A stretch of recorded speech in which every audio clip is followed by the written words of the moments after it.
അയാൾ ആഗ്രഹിക്കുന്ന സമയത്ത് മാത്രമേ അയാൾക്ക് മരണം സംഭവിക്കൂ എന്നായിരുന്നു ആ വരം. അവൾ ആഗ്രഹിക്കുന്ന അത്രയും കാലം അമരാവതിയിൽ അവൾക്ക് താമസിക്കാമെന്ന് പറഞ്ഞതിന്റെ അർത്ഥം അത് തന്നെയാ. അപ്പോ ഇനിയാണ് നമ്മൾ ഭയക്കേണ്ടത്. അതെ, ഇപ്പൊ ശരിക്കും പ്രതിസന്ധിയിലായത് നമ്മളാ. ഇതുവരെ ഇന്നല്ലെങ്കിൽ നാളെ അവളിവിടുന്ന് പോകുമെന്ന ഒരു പ്രതീക്ഷയുണ്ടായിരുന്നു. ഇപ്പൊ അതില്ലാതെയായി. ആ പേടി അവൾക്കും ഉണ്ടായിരുന്നു. ഇതോടെ അവളുടെ പേടിയും പോയി കിട്ടി. അമരാവതിയിലെ മരുമകളായുള്ള അവളുടെ സ്ഥാനം ആരൊക്കിട്ട് ഉറപ്പിച്ചു അല്ലേ മായച്ചി? നമ്മളെ എതിർക്കുമ്പോ അവൾക്കിനി ശക്തി കൂടും. അതെ, ഈ കല്യാണം നടക്കുന്ന ദിവസം DK അവളെ ഇവിടുന്ന് ഇറക്കി വിടുന്നത് ഞാൻ ഒരുപാട് സ്വപ്നം കണ്ടതാ. ഇനി അത് നടന്നില്ലെങ്കിൽ പിന്നെ എനിക്ക് സമാധാനം കിട്ടില്ല. DKയുടെ ഈ തീരുമാനം നൽകുന്ന ധൈര്യത്തില് അവൾ ഇനി നമ്മളോട് അമ്മായി അമ്മയുടെ അധികാരം കാണിക്കും. DK ഇങ്ങനെ ഒരു വാക്ക് നൽകുമെന്ന് ഞാൻ കരുതിയില്ല. ഇതും അവളുടെ പ്ലാനാണോന്നാ എന്റെ സംശയം. എന്തു പ്ലാൻ? അവൾക്കറിയാം കല്യാണ ദിവസം ഇവിടുന്ന് പോകേണ്ടി വരുമെന്ന്. അതിനവള് അനിയത്തിയെ കൂട്ടുപിടിച്ചു. എന്നിട്ട് അനിയത്തിയെ കൊണ്ട് കല്യാണം വേണ്ടെന്ന് പറയിപ്പിച്ചു. ചേച്ചിയുടെ കഴുത്തിലെ താലി പൊട്ടിച്ച് തനിക്കൊരു ജീവിതം വേണ്ട എന്നുള്ള അനിയത്തിയുടെ പ്രഖ്യാപനം. കണ്ണീരും കരച്ചിലും. ഒടുവിൽ പയ്യന്റെ അച്ഛനും അമ്മയും DKയോട് പരാതി പറയാൻ വരുന്നു. അതിനിടയിൽ ജ്യോതി അവിടെ പോയി അനിയത്തിയെ കൊണ്ട് സമ്മതിപ്പിക്കാമെന്നുള്ള വ്യാജേന ഒരു നാടകം നടത്തി. അതും വിജയിച്ചില്ല. ഒടുവിൽ സാക്ഷാൽ DK തന്നെ പോയി അനിയത്തിക്ക് വാക്ക് നൽകി സമ്മതിപ്പിക്കുന്നു. അതിലൂടെ ജ്യോതി അമരാവതിയിൽ അവളുടെ സ്ഥാനം ഉറപ്പിക്കുകയും ചെയ്തു. എങ്ങനെയുണ്ട് പ്ലാനിംഗ്? ഇതിന്റെ തിരക്കഥ ജ്യോതിയുടെ തന്നെയായിരിക്കും. ആഹാ, എത്ര മനോഹരമായ ഭാവന. അതെ, താരേച്ചിക്ക് കഥ എഴുതാൻ നല്ല കഴിവുണ്ട്. ഇതുപോലെ എന്ത് കാര്യവും നല്ല ഈസിയായി സങ്കല്പിച്ചെടുക്കാൻ പറ്റും. നാണമില്ലേ നിങ്ങൾക്ക് രണ്ടിനും ഇതുപോലുള്ള വൃത്തികെട്ട കഥകൾ ഉണ്ടാക്കാൻ? ഇതറിഞ്ഞ നിമിഷം മുതല് ആ പാവത്തിന്റെ നെഞ്ചിരിക്കുന്നത് കണ്ടവളാ ഞാൻ. എന്നിട്ട് ജ്യോതിയുടെ പ്ലാനിംഗ് ആണ് പോലും. കഷ്ടം. എന്തൊരു ദുഷ്ട ജന്മങ്ങളാ രണ്ടും. അധികം നെഗളിക്കേണ്ട നീ. അവളതൊക്കെ ചെയ്യും. അവൾക്കറിയാം DK വിചാരിച്ചാലല്ലാതെ അവൾക്കിനി അമ്മായിയമ്മ കളിച്ച് ഇവിടെ നിൽക്കാൻ പറ്റില്ല. അതിനവള് കളിച്ച കളിയായത്. ഇപ്പൊ എല്ലാം അവൾ ഉദ്ദേശിച്ച കടവിലെത്തി. നിനക്കും ഈ നാടകത്തിൽ മനസ്സറിവുണ്ടോടി? അതെ, എനിക്കിങ്ങനെ ഒരു ഐഡിയ തോന്നിയിരുന്നെങ്കിൽ ആദ്യം തന്നെ ഞാനത് പറഞ്ഞു കൊടുത്തേനെ. പ്രിയയ്ക്ക് അവളുടെ ചേച്ചിയോടുള്ള സ്നേഹം സത്യമായതുകൊണ്ടാ അവൾ ഈ കല്യാണം വേണ്ടെന്ന് വെച്ചത്. അത് മനസ്സിലാക്കാൻ പറ്റാത്തൊരു മണ്ടനാ DK എന്ന് നിങ്ങൾ കരുതുന്നുണ്ടോ? ജ്യോതിയെ എങ്ങനെയെങ്കിലും ഇവിടെ നിന്ന് ഇറക്കി വിടാൻ കാത്തിരിക്കുന്ന നിങ്ങൾക്ക് അത് നടക്കില്ല എന്ന് മനസ്സിലായപ്പോ സമനില തെറ്റി. സത്യത്തിലേ നിങ്ങൾ രണ്ടിനെയും വല്ല സൈക്കാട്രിസ്റ്റിനെയും കാണിക്കണം.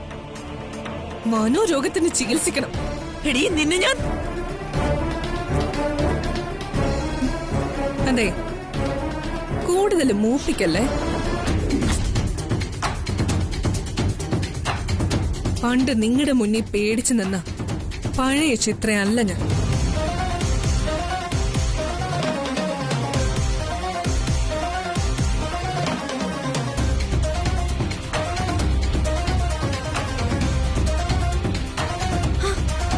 അവളുടെ അഹങ്കാരം കണ്ടില്ലേ മായച്ചി?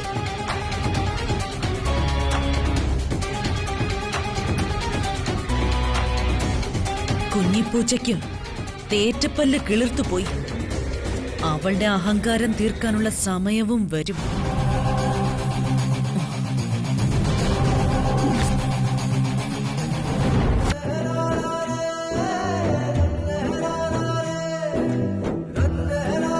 അങ്ങനെ ഒടുവിൽ മഞ്ഞുരുകി അല്ലേ?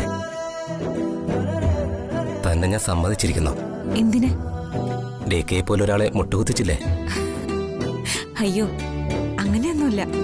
എന്നെ ഏട്ടന് മനസ്സിലായി. ഈ പരസ്പരം മനസ്സിലാക്കുന്നത് ഒരു വലിയ കാര്യ അല്ലേ പ്രിയ? എനിക്ക് തന്നെ മനസ്സിലാവും. അവിനാശിന്റെ കാര്യം ഓർത്ത് താൻ പേടിക്കണ്ട. ഞാൻ കൂടെ ഉണ്ടാവും അവസാനം വരെ. പോരെ?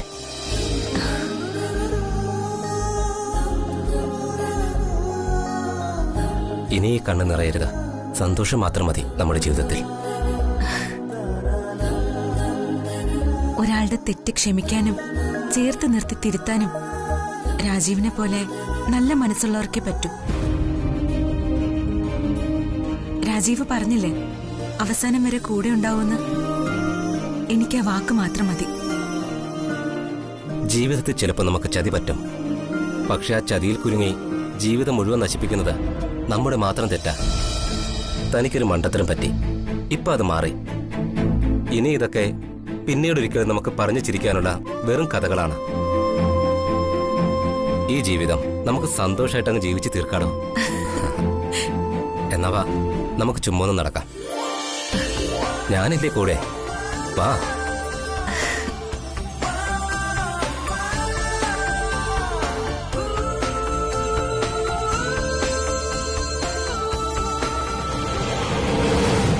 എത്ര ദിവസമായി നിങ്ങളോട് ഞാൻ ഈ ഫയലിന്റെ ഡീറ്റെയിൽസ് ചോദിച്ചിട്ട്?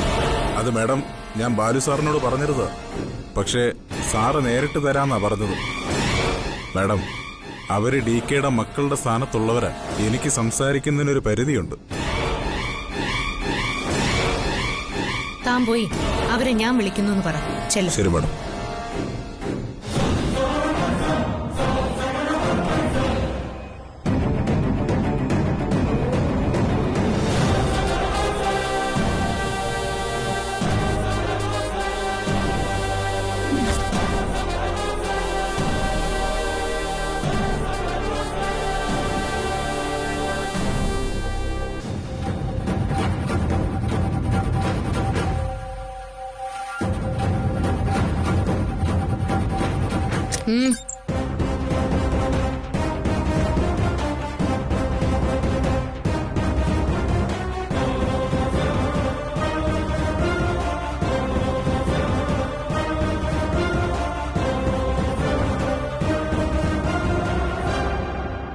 ഇരിക്കാനല്ല വിളിച്ചത്.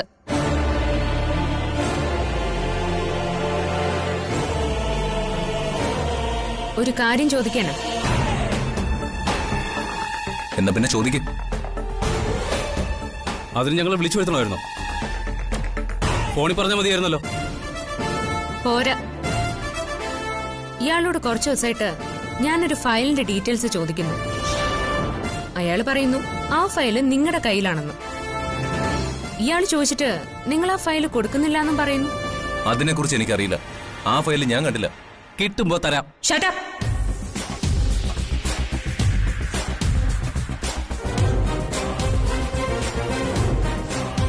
എന്താ നിങ്ങളുടെ ഉദ്ദേശം?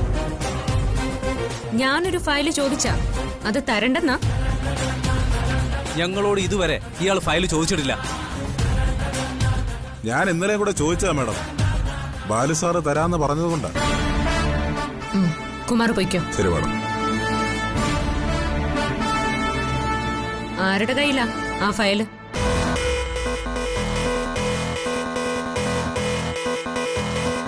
ചോദിച്ചത് കേട്ടില്ലേ? ഞങ്ങളുടെ അധികാരത്തിൽ ജ്യോതി കൈ കടത്തുന്നത് ശരിയല്ല.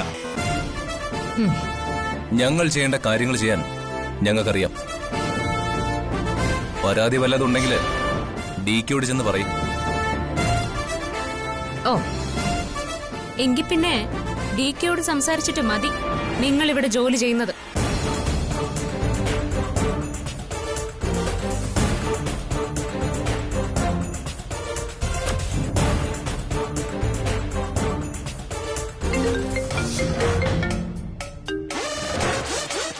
എന്താ ബേക്കറിക്കാരി, റെസ്റ്റോറന്റിലെ ജോലി മതിയായെന്ന് പറയാൻ വേണ്ടി വിളിച്ചാണോ?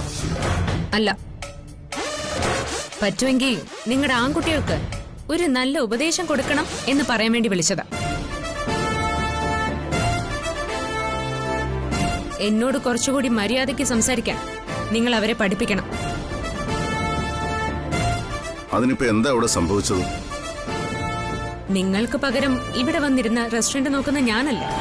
അതെ, അല്ലാന്നിപ്പോ ആര് പറഞ്ഞു? നിങ്ങളുടെ ആൺകുട്ടികൾ തന്നെ. അവർക്കിവിടെ പ്രത്യേകിച്ചൊരു അധികാര പദവി ഉണ്ട് പോലും. അതിനകത്ത് ആരും കൈ കടത്തുന്നത് അവർക്ക് ഇഷ്ടമല്ലാന്ന്. വേറൊന്നുമല്ല ഹിറ്റ്ലറെ, അക്കൗണ്ട്സിൽ നിന്ന് കുറച്ച് ഫയൽ ഞാൻ ചോദിച്ചു. അതെനിക്ക് തരണ്ടാന്ന് ഇവരങ്ങ് ഉത്തരവ് കിട്ടും. അത്രേ ഉള്ളൂ കാര്യം. എന്തായാലും എനിക്ക് ആ ഫയല് കിട്ടിയേ പറ്റൂ. അത് ഇവരെ ഒന്ന് പറഞ്ഞ് മനസ്സിലാക്കി കൊടുക്ക്.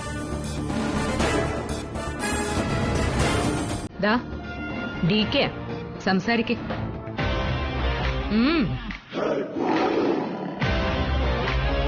Hello DK. എന്താ അവിടെ പ്രശ്നം? DK, ഫയല് മതി. ജ്യോതി ആവശ്യപ്പെട്ട ഫയൽ ഏതായാലും 10 മിനിറ്റിനുള്ളിൽ അത് അവളുടെ മേശപ്പുറത്ത് എത്തിയിരിക്കണം. മനസ്സിലായോ?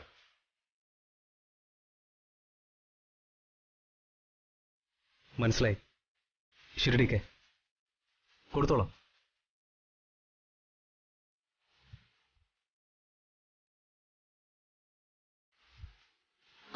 അതെ, മരുന്നൊക്കെ കൃത്യമായിട്ട് കഴിച്ചേക്കണം. ഇല്ലെങ്കിൽ എന്റെ സ്വഭാവം മാറും, പറഞ്ഞേക്കാം.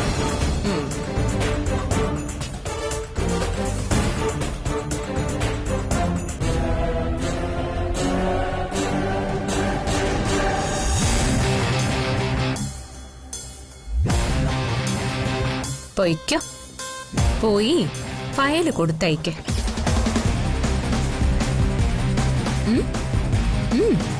വാടാ.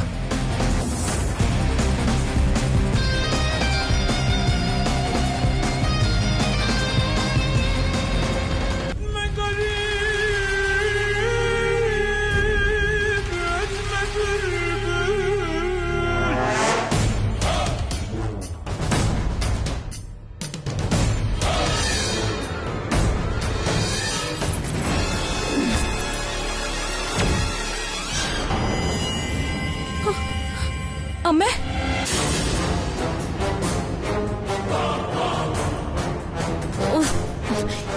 എന്താ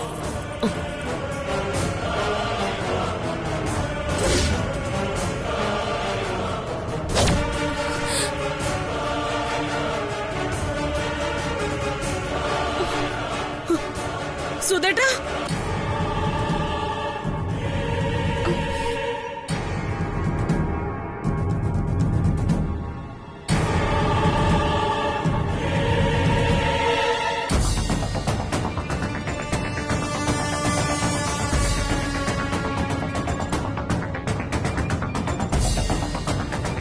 എല്ലാവരും എന്നോട് ക്ഷമിക്കണം.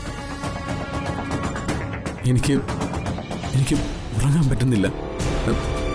ജോലിയിലൊന്നും ശ്രദ്ധിക്കാൻ പറ്റുന്നില്ല. സ്വസ്ഥമായിട്ട് ഒരിടത്തൊന്നും ഇരിക്കാൻ പറ്റുന്നില്ല. അതുകൊണ്ടാ നിങ്ങളെ കാണാൻ ഞാൻ ഇങ്ങോട്ട് വന്നത്. എന്തിന്? അപേക്ഷിക്കാൻ, യാചിക്കാൻ.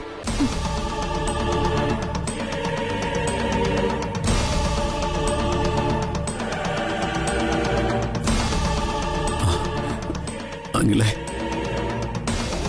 പ്രിയ എനിക്ക് തന്നെ തരണം.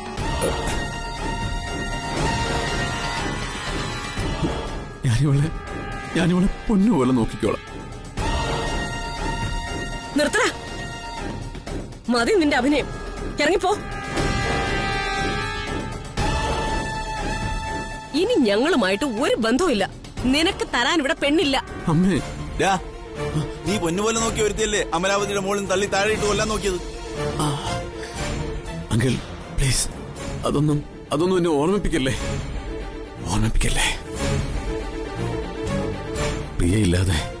പ്രിയയില്ലാതെ എനിക്ക് പറ്റില്ലെങ്കിലേ.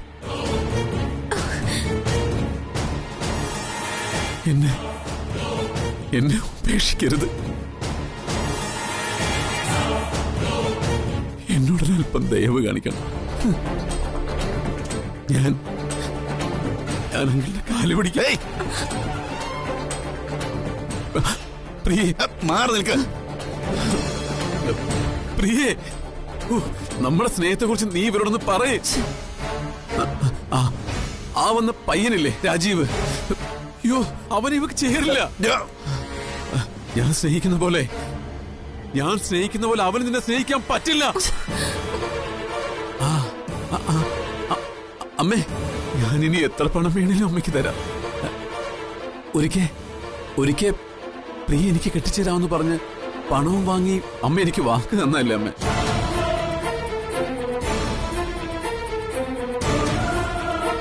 ഇപ്പൊ പിന്നെന്തിനാ അമ്മയെ വാക്ക് മാറ്റുന്നത്? വേണ്ട, നിങ്ങളുടെ ഈ കള്ളക്കരച്ചിലൊന്നും ഇവിടെ ആർക്കും വേണ്ട.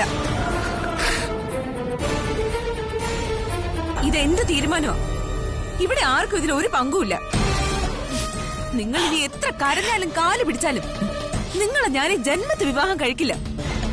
എന്റെ വിവാഹം തീരുമാനിച്ചു. രാജീവാണ് വരൻ. അയാളെ ഞാൻ വിവാഹം കഴിക്കുകയും ചെയ്യും. അപ്പോ നീ തീരുമാനിച്ചു കഴിഞ്ഞു.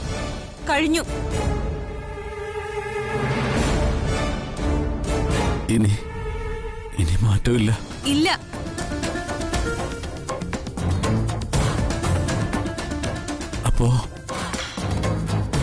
അപ്പൊ നീ എന്നെ ഉപേക്ഷിച്ചു.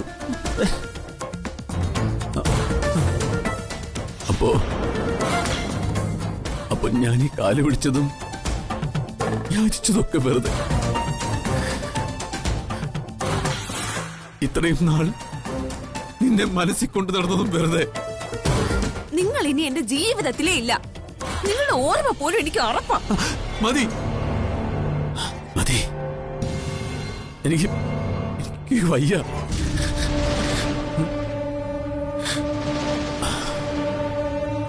ഇനി ഞാൻ നിന്നെ തേടി വരില്ല. ശല്യപ്പെടുത്തില്ല. അമ്മേ, ഒന്ന് പറഞ്ഞു മനസ്സിലാക്കി. ഇവള് പറഞ്ഞതിൽ കൂടുതൽ ഞങ്ങൾക്കൊന്നും പറയാനില്ല. ഇറങ്ങിപ്പോ. അതോ ഞാൻ ഇറക്കി വിടണോ? വേണ്ട, ഞാൻ പൊക്കോളാം.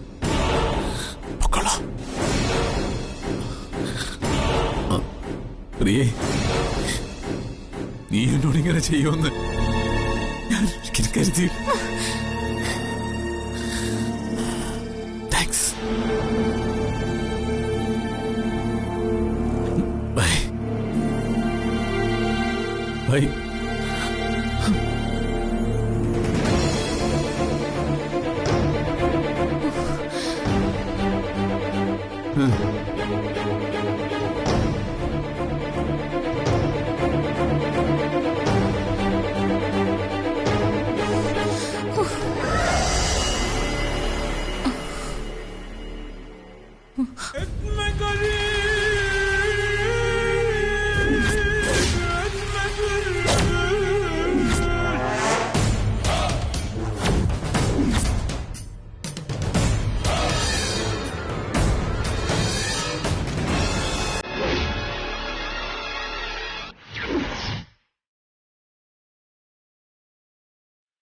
പ്രിയേ, ഒരു മിനിറ്റ്, ഒരു കാര്യം പറയാനാ. അയ്യോ, പേടിക്കൊന്നും വേണ്ട, ഞാൻ ഒന്നും ചെയ്യില്ല.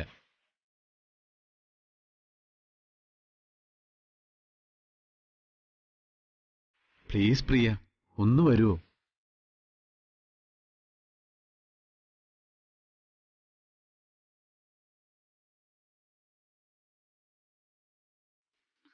എന്താ? കല്യാണം നന്നായിട്ട് നടക്കാൻ ഞാൻ പ്രാർത്ഥിക്കാം. പക്ഷെ അതിനു മുൻപ് നിന്റെ അച്ഛനെ ഞാൻ കൊല്ലും.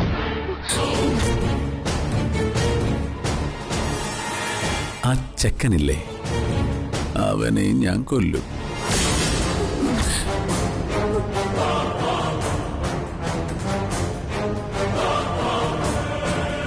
അതോർത്ത് വേണം നീ കല്യാണപ്പന്തലിലേക്ക് ഇറങ്ങാൻ. ഒരാക്സിഡന്റ്,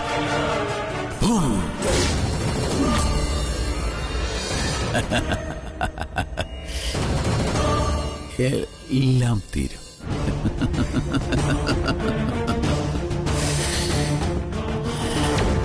തീർക്കും ഞാൻ.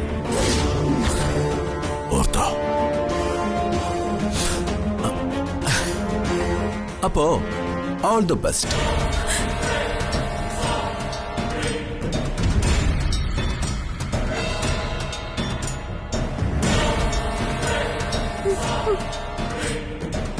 ദീർഘസുമംഗലി ഭവ.